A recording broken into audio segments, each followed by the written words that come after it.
Welcome to Amy's Bookshelf Reviews podcast. Sit back and listen to interviews, discussion about books, and anything else literary. There's always something or someone new on the show. Good evening, listeners. Welcome to Amy's Bookshelf Reviews podcast. Behind the books, honest voices, real stories. I'm Amy Shannon, and it's time to talk about, this episode is dedicated in the memory of a dear friend of mine, author Gary Orleck. He had been sick for quite a while, and I like to, and I've worked for him. He was just all around nice man, loved his wife, grandchildren, children, and he wrote a book that was about his journey with, actually more of an adventure, I'd like to say, with his friend Maurice. When Maurice passed away in 1998, he decided to write about his incredible journey and adventures that he had with Maurice as they traveled across Europe. Gary died in October of 2025. By the time this episode airs, it will be a few months, but Gary will always be in my heart. I wanted to talk about Gary for a few minutes. At first, he was quite persistent. He was like that annoying person that just kept asking you questions and more questions and more questions. And it wasn't, at first I was like, oh, Gary. But no, his questions were interesting. Anytime he saw some type of way that he could promote his book, that's what he wanted to do. So he would send me all these emails. Is this real? Can I do this? If he saw posts from my blog about various things to do, he's like, oh, I want to do this, I want to do that. And I'd be like, Gary, you already did that. And he's like, oh. He's like, can you write me a review? And I'm like, I already did. I said, I can't write you more than one review. Then he decided at some point he wanted to republish his book. And I did the cover for his republished book. And he's still telling the same great story. He told me, I asked him if he would ever write about other adventures because his life seemed so interesting and exciting, even if it was just about family. And he said that he only had one book in him and he was going to do his best to make that the best book that he ever wrote. And it was a very good and well-told story. Gary was his husband, a father, a grandfather he was extremely happy to be a grandfather.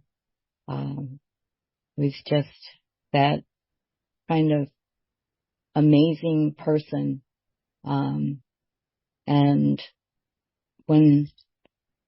I do this, when I have clients I haven't heard from in a long time. Maybe I haven't done work for them in a while. I'll send a note. How you doing? Just checking in. Just want to make sure that they're okay. When I hadn't heard from Gary in a while, it was back in 2023, I sent him a couple emails, and then I got some weird email texts because he would text me, but to my email, and it didn't, some of them I had to figure out exactly what he was saying. And then those stopped coming. So I sent another email, just let me know you're okay. And his wife, was monitoring his emails, so she would answer me and, tell me how he was doing. He was doing poorly, and then he was doing well. and then he was doing poorly again. I had emailed her a few months ago, and she said that, he wasn't doing any better. He had some respiratory issues, and that he was still fighting.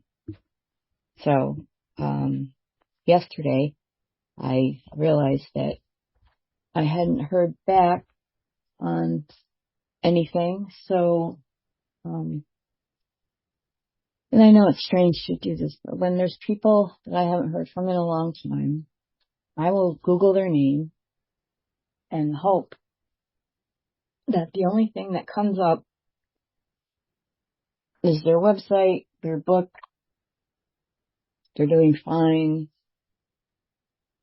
not their obituary. And so I did a search for that because, sometimes people pass away and you don't know that.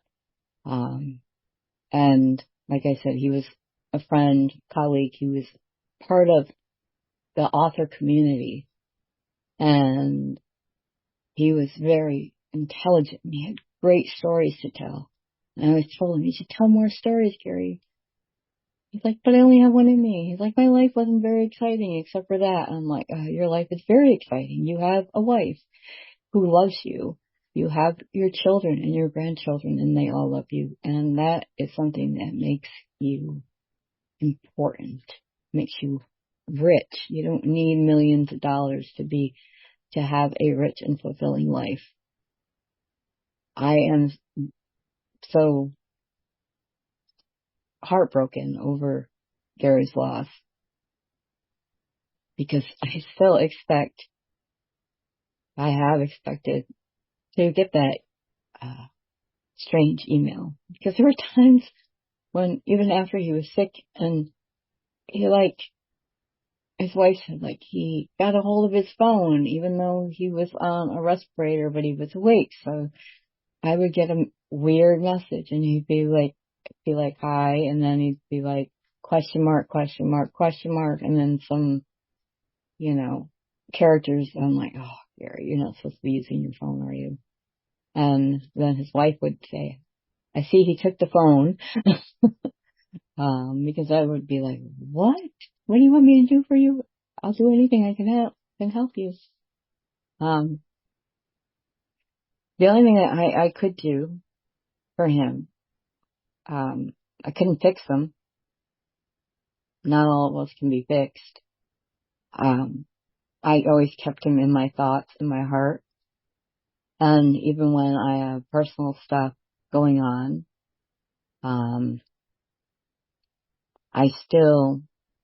think of Gary and other clients that I considered my friends.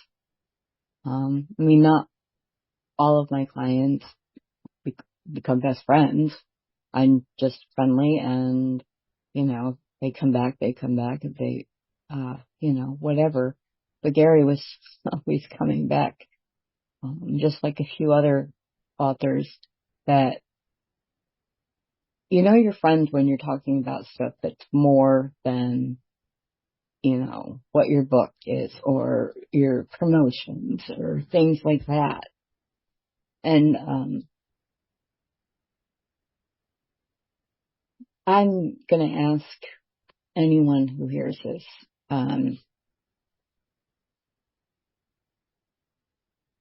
if you get the chance,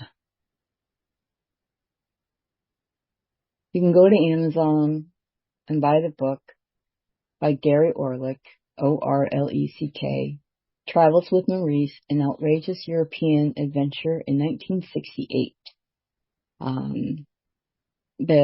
I did the cover for him, and he loved it. He gave me a bunch of photographs, and he wanted to focus on Maurice because he always wanted to be just like Maurice. And I just, I want to honor Gary with his memories of release, or Maurice, excuse me. So I'm going to read, a few segments of Gary's story.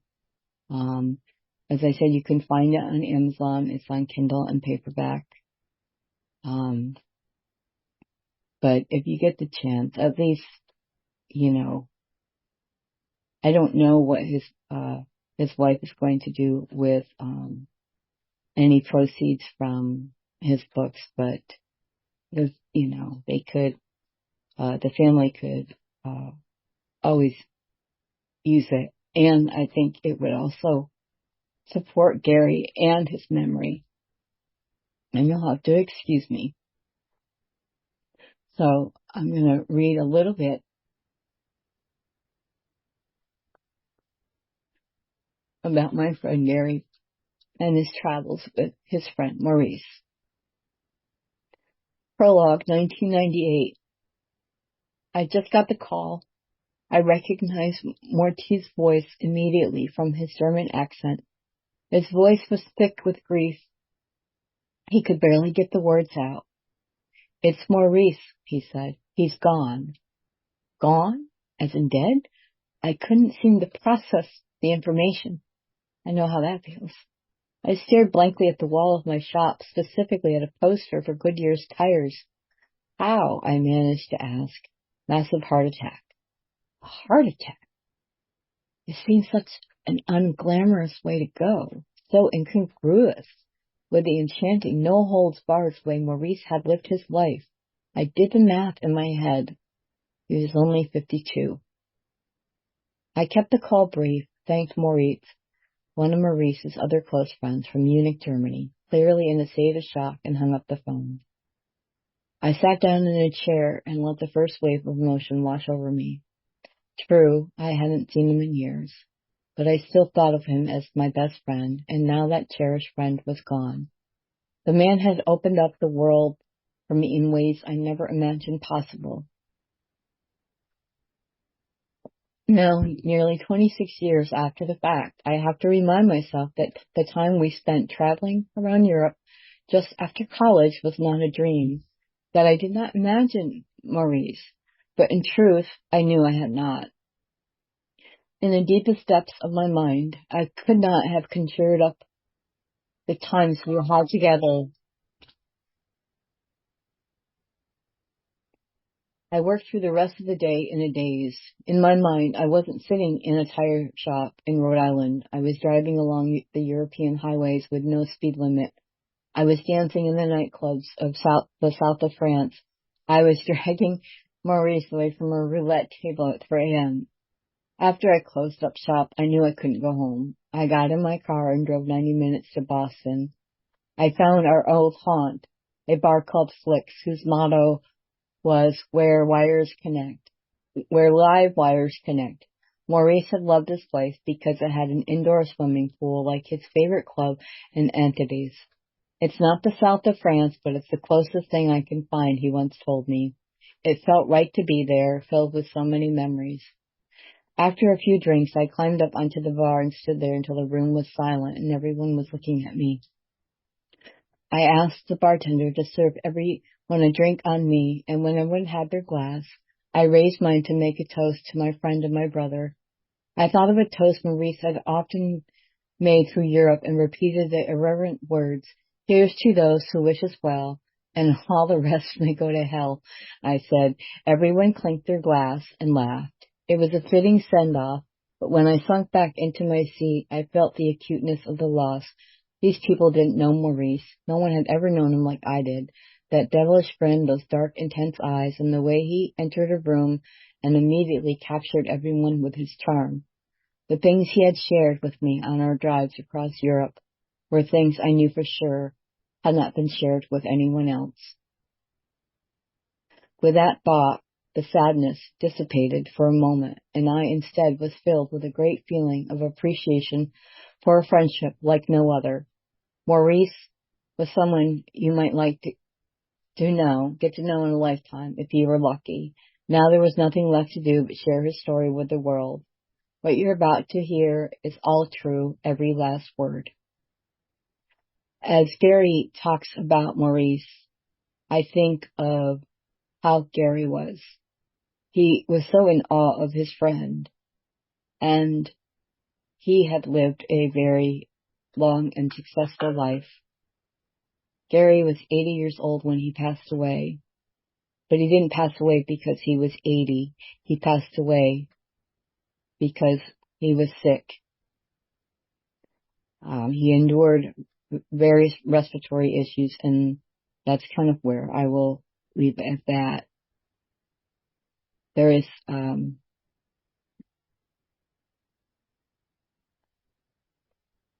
gonna read chapter 1 as well. I'm sorry, this is very hard for me.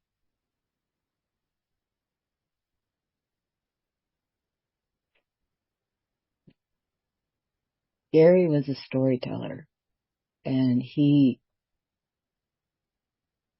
knew how to tell this true story about his adventure that he told me that it was like, he said every woman wanted to be with Maurice, and every man wanted to be Maurice.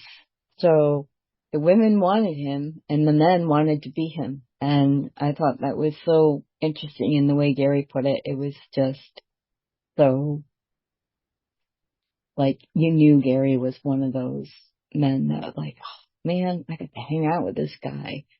But they had this friendship that lingered over time. And when you have close friends, when you have friends that you care about,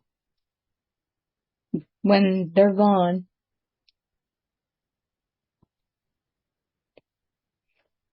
you miss them. And I'm sitting here and I'm at a point where every time my phone rings, I think it's going to be from the nursing home that my dad is in. He's in a memory care facility, telling me that he's passed. And I've been so focused on that and other things, but I don't forget the people that I've cared about, and I let them know. And I think that's one thing that is extremely important. If you care about someone, even if you haven't ever met them, if you talk to them, you become their friends. He wasn't just a client. He was a man of honor and legacy, and someone that I miss the strange and interesting emails and questions he had. And anytime I put a post out, he was like, does this relate to me? Or did I do this? They're like, yes, Gary, we did this already. It's like, you have to excuse me. I am, at the time of this recording, it's November 2025. And I'm still waiting for that call about my father. And I realized too that, if I don't hear from someone for a long time that I normally do, that's what I do. I check on them and see how they're doing. And sometimes I'll email them, and sometimes I'll just Google them and see what happens. Just because you haven't seen someone in 20 years doesn't mean you don't care any less for them. People have family across the globe, and they're still in contact. And now we're lucky because we have virtual ways to connect with people, and it's not creepy like it was in the beginning of the internet where, oh, you met that person online, that's kind of creepy. But it can be. But back to Gary.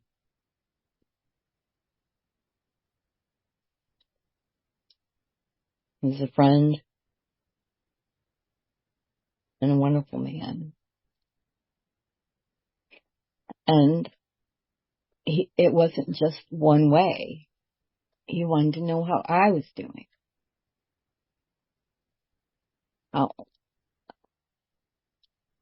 what was I working on, or how I was feeling.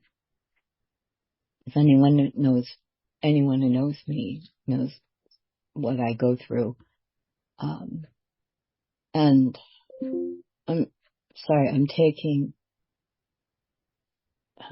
the loss, Gary, very hard. So I'm going to read chapter 1. It's Gary's story on how he first met Maurice. Chapter 1. I met Maurice at Babson College in Wesley, Massachusetts. It was a traditional East Coast private school, the type where there are more trees than students.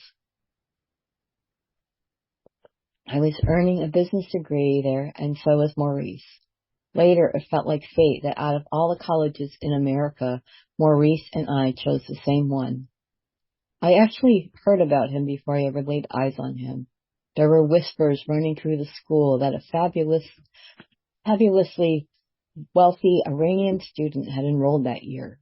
Some people claimed that he was a prince, a member of a Iranian royal family. Others said that he was the son of an oil baron and that he lived in a palace with a tiger back home. One thing everyone agreed on was that he liked to gamble and was always fond of the local fraternity poker game late at night, which was unusual for a student from Iran. When I first saw him, hazarded by the smoke and darkness of the college poker room, I played occasionally a few hands, but being a kid from Rhode Island whose father owned a tire repair shop, I knew I could quickly get in over my head, which I never wanted to do. Maurice looked like he belonged at the table. His dark hair was perfectly slicked back. His eyes darted from the large pile of chips to the dealer's hand and back again. In his smart jacket, it looked like any or all the tall tales being told across the campus might be true. He looked like he might own a pet tiger. I only played a couple of hands of poker that night. Maurice was on a hot streak and quickly cleaned me out of the few chips I had. He was polite but serious about the game and wished me a cordial good night when I left the table. I left with more questions running through my head about this mysterious Iranian man. Despite the relatively small campus, I didn't run into Maurice again until months later. 13 guys, all from my graduating year, descended on Bermuda during spring break in 1965. The holiday turned young men who had been relatively model citizens back on campus into creatures who only wanted women, alcohol, and sun in that exact order. Our leader, by popular demand, was Maurice.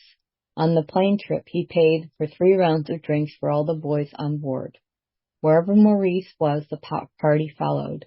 He had a magnetic quality about him that made you want to do whatever he said, not because you felt like you had to, but because you wanted to, for him and yourself. On the first evening, Maurice set the precedent for the entire trip. He led us to a bar across the road from our hotel room to have drinks while we waited for our scooters to be prepped for the rest of the trip. Maurice said the first round was on him, and a cheer erupted from his group. Once the drinks were no more, the group dispersed outside to wait for scooters, leaving Maurice to pay the bill. I thought it was rude how nobody had offered to buy Maurice a drink in return and even thanked him. I took it upon myself to do that. I approached him while he stood at the bar, wallet in hand. "Hey, I'm Gary." "Yes, I know you are, Gary." The last syllables of my name was so stretched out that it became like a long, protracted E sound. "Thanks for the round," I said. "Can I buy you a drink?" A huge grin crossed his face. "Yes, thank you," he replied. It's rare that someone offers to buy me a drink. "What will it be?" 2 beers. I signaled the bartender and he popped the tops off of 2 bottles. We clinked glasses and chatted for a short while. I learned a little bit about him. He was in fact from Iran, but he was not a member of the royal family as some like to claim. Although I would later learn his family relationships with the Shah and the royalty in general was a lot more involved than he let on. He, like me, was studying business and hoping to start his own company someday. I wonder why he had chosen Babson when it seemed like he had the entire globe at his fingertips, but I didn't ask. Something about him was evasive, protective, as if he was holding his cards close to his chest. After a few minutes, a whoop went up from the boys outside. The scooters were ready. Time to go, Gary, Maurice said with a smile. I didn't know then, but this seemingly meaningless conversation would change my life forever. So I'm going to leave you at that. I know this is not a full podcast episode, but it is in memory of my dear friend, Gary Orleck. So if you take the time, look up his book and read it. It's pretty amazing. And Gary was a very well storyteller of his life and the way he honored Maurice, his best friend. And he was like best friends for life. So thank you, audience, for listening. Please follow the podcast on Spotify. I'm Amy Shannon. Be safe, be well, and always be kind. And please keep Gary and his family in your hearts. Thank you. Tune in here again next week for another tantalizing discussion. Thank you for listening to Amy's Bookshelf Reviews podcast.